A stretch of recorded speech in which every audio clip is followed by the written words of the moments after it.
বর্তমান সময়ে সবাই চাকরি চায়, কিন্তু কেউ ঢাকার বাইরে যেতে চায় না। যার বাড়ি ঢাকায় সে যেমন ঢাকায় থাকতে চায়, যার বাড়ি ঢাকায় নয় সেও ঢাকায় থাকতে চায়। যে কৃষিবিদ সেও আশা করে তার কর্মস্থল হবে ঢাকায়। যে মেরিন ইঞ্জিনিয়ার সেও আশা করে তার কর্মস্থল হবে ঢাকায়। যে কেমিক্যাল ইঞ্জিনিয়ার সেও আশা করে তার কর্মস্থল হবে ঢাকায়। অথচ এই ঢাকা শহর পৃথিবীর সবচেয়ে বাস অযোগ্য শহরগুলোর মধ্যে একটি। ঢাকায় চাষাবাদের ব্যবস্থা নেই, নৌকা বা জাহাজ চলাচল সেভাবে নেই, বড় কোনো উৎপাদন খাত নেই। তাহলে কেন ঢাকায় থাকতে চাওয়া?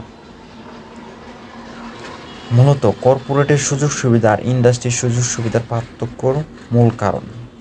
আমি মনে করি বাংলাদেশের ৮টি বিভাগ, এই ৮টি বা ৭টি বিভাগের প্রত্যেকটি বিভাগকে ঢাকার থেকে আরও সুন্দর করে আলাদা আলাদাভাবে গঠন করা প্রয়োজন।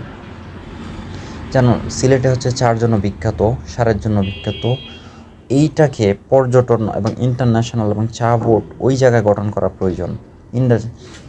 সারের কারখানা ওই জায়গায় বা সারের অধিদপ্তর ওইখানে বা সংস্থা ওইখানে গঠন করা প্রয়োজন, তাহলে ভালো হয়। রাজশাহী যেটার জন্য আম ফলের জন্য বিখ্যাত, ফলের বোর্ড ওইখানে গঠন করা প্রয়োজন।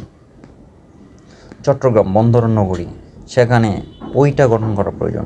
ঢাকা রাজধানী মতন থাকবে, বিভিন্ন বিভাগে বিভিন্ন প্রতিষ্ঠানগুলো ভাগে ভাগ করে দিলে তাহলে কিন্তু ঢাকা আমাদের একটা বসবাসযোগ্য পরিবেশ সৃষ্টি করতে পারি আমরা। কিন্তু আমাদের সরকার কেন যেটা করে না সেটাই আমি বুঝতে পারি না।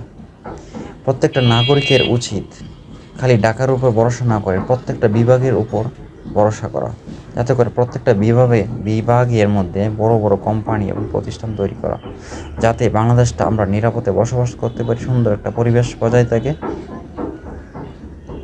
পরিবেশ রক্ষা হয়, সামাজিকতা বজায় থাকে এবং বাংলাদেশ একটি ভালো এবং বসবাসযোগ্য পৃথিবীর বুকে প্রাকৃতিক ভূমি হিসেবে সৃষ্টি হয়, সেই আশায় রাখি।